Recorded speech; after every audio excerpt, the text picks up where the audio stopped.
সরকারি চাকুরিতে সর্বোচ্চ বয়সসীমা ৩৫ করা হবে কিনা আবেদনের জন্য, এটা নিয়ে যদিও আমি কথা বলার কেউই না, কিন্তু আমার ব্যক্তিগত একটা উপলব্ধি আমি শেয়ার করতে চাই।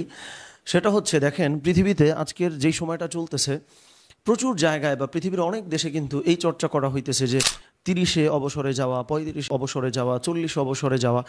সেখানে দেখেন আমরা এমন একটা সময় পার করছি আমাদের দেশে, যে আমরা আসলে এই চিন্তাটা করতেছি যে ৩৫ করা হবে নাকি আরও বাড়ানো হবে নাকি আরও কমানো হবে।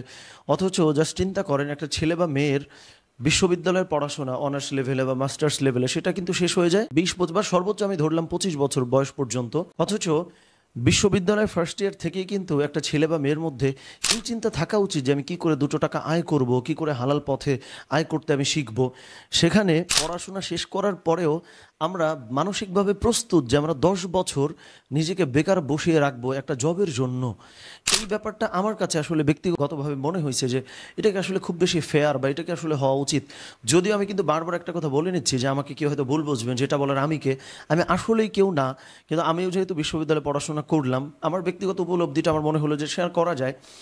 যে কারোর প্রত্যেকটা স্টুডেন্টের, সে বিশ্ববিদ্যালয়ের ফার্স্ট ইয়ারে পড়ুক, সেকেন্ড ইয়ারে পড়ুক, আমার ব্যক্তিগত ফিলসফি বা দর্শন হচ্ছে যে সবারই কিন্তু একদম প্রথম দিক থেকে চাকরি বাকরি করার চিন্তা করা উচিত, বা দুটো পয়সা কী করে আয় করা যায় চেষ্টা করা উচিত।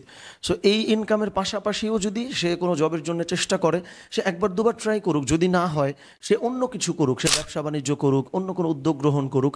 কিন্তু একটা চাকরির জন্য আমি নিজেকে প্রস্তুত করব ৩৫ বছর বয়স পর্যন্ত, এই ব্যাপারটা আমার কাছে অনেক সময় মনে হয়েছে যে এটা কি আসলেই হওয়া উচিত। এটা আমার একটা মনের একটা প্রশ্ন। আমি অনুরোধ করব যে কেউ এটার জন্য আমাকে বকাঝকা বা গালিগালাজ না করে আমার এই প্রশ্নের উত্তরটা দেন যে ৩৫ হোক, এটা কি আমাদের সকলের আসলেই চাওয়া উচিত? কমেন্টে লিখতে পারেন আপনার মন্তব্যটা।